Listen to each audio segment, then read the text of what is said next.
हमारी जो सरकार है वो कहती है कि सबका साथ सबका विकास। तो इस सरकार को जगाने का काम हम कर रहे हैं। मैंने आज डेप्यूटी चीफ मिनिस्टर सुनीत्रा ताई पवार से मुलाकात की और मैंने उनसे एक मांग की है कि महाराष्ट्र में जो अल्पसंख्यक है उनकी जो सोशो इकोनॉमिक स्टेटस है, यानी शिक्षा में उनकी क्या परिस्थिति है, जॉब्स में उनकी क्या परिस्थिति है, इन सब बातों के लिए एक सर्वेक्षण होना बहुत ज़रूरी है, एक सर्वे होना बहुत ज़रूरी है। 20-25 साल पहले सच्चर कमेटी की रिपोर्ट आई थी, उसके बाद महमूदुर रहमान कमेटी की रिपोर्ट आई, लेकिन आज माइनॉरिटीज़ की इस राज्य में क्या परिस्थिति है इसका सर्वे होना बहुत ज़रूरी है। पिछले सरकार ने, महाविकास आघाड़ी सरकार ने Tata institute of social sciences को ये सर्वे करने के लिए जीआर तक निकाल दिया था। सिर्फ वर्क ऑर्डर के लिए फाइल गई, उसके बाद ये सरकार की फाइल वो कहाँ गई पता नहीं चला। मैंने सुनीता ताई से कहा है कि स्वर्गीय अजीत पवार ये माइनॉरिटीज़ के हितैषी थे, हमेशा हम अपने विषय उनके पास लेके जाते थे और वो भी ये चाहते थे कि महाराष्ट्र में माइनॉरिटीज़ के सोशो इकोनॉमिक सर्वे हो। तो मैंने ये भी मांग की है कि स्वर्गीय अजीत पवार दादा इनके नाम से ये सर्वे किया जाए। मैंने उनको बहुत समझाया है कि अगर आप चाहते हो कि सबका विकास हो तो आपको सबका सर्वे और सोशो इकोनॉमिक सर्वे करना चाहिए। ये पत्र के द्वारा मैंने खुद मिलकर उनसे मांगनी की है। मुझे उम्मीद है कि सरकार इस मांग को स्वीकारेगी।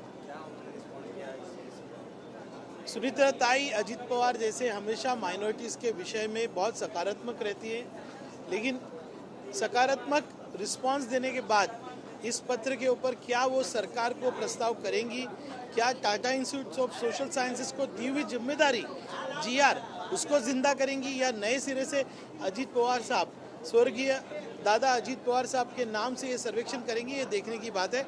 हमारा काम है सरकार को जगाने का, वो हम करते रहेंगे। टीटी का जो पेपर लीक हुआ है उसको आप कैसे देखते हैं?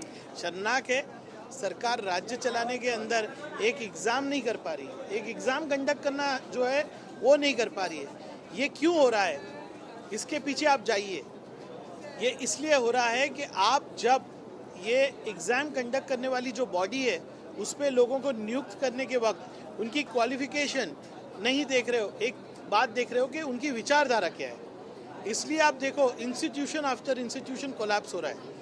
हर जगह पे आप देख रहे हैं, मंदिर का चंदा चोरी करने से लेके तो एग्ज़ाम के बच्चों के भविष्य को चोरी करने का काम ये सरकार कर रही है।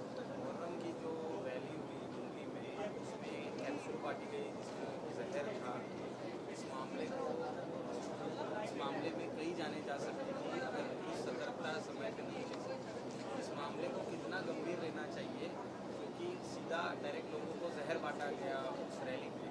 क्या आप किस नज़रिए से आप इस मामले को देखते हैं? क्या इसमें बड़ा कुछ सामने निकल कर आ सकता है?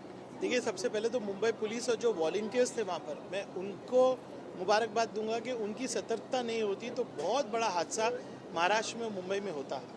अब ये बात है कि मानसिक तनाव जिसको कहते हैं वो लोगों पे इतना बढ़ गया है, जो मेंटल हेल्थ जिसको कहते हैं। अभी ये इशू में भी जो अभी तक पता चला है, मैंने जो जानकारी ली कि वो मेंटली अनस्टेबल था। जो ट्रेन के अंदर एक मर्डर किया गया वो भी मेंटली अनस्टेबल था। मैं वारंवार कह रहा हूँ, ड्रग्स कंजम्पशन हो या मेंटल हेल्थ के बारे में सरकार को सीरियसली स्टेप्स लेना चाहिए। अभी तक जो पता चला है कि वो मेंटली थोड़ा अनस्टेबल आदमी था।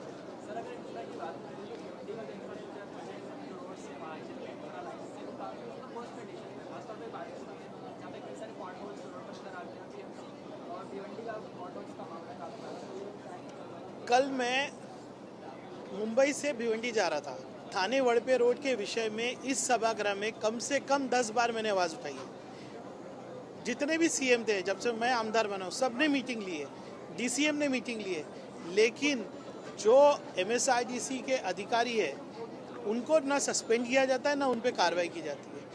आज भी भिवंडी के परिसर के लोग, भिवंडी, कल्याण, डोंबिवली थाना, सब लोग परेशान हैं। बच्चे स्कूल नहीं जा पाते हैं, नौकरी लोगों को मिलती नहीं है क्योंकि वहाँ के रोज़ अच्छे नहीं हैं। इस विषय को मैंने वारंवार लिया। कल भी मैंने एमएसआईडीसी के जितने अधिकारी उनसे बात की, उनसे झगड़ा करते हैं हम लोग, लेकिन इतनी जाड़ी चमड़ी के लोग हैं कि आज तक एक 22 किलोमीटर का रोड 14 साल में ये नहीं बना पाए, ये सरकार का अचीवमेंट है।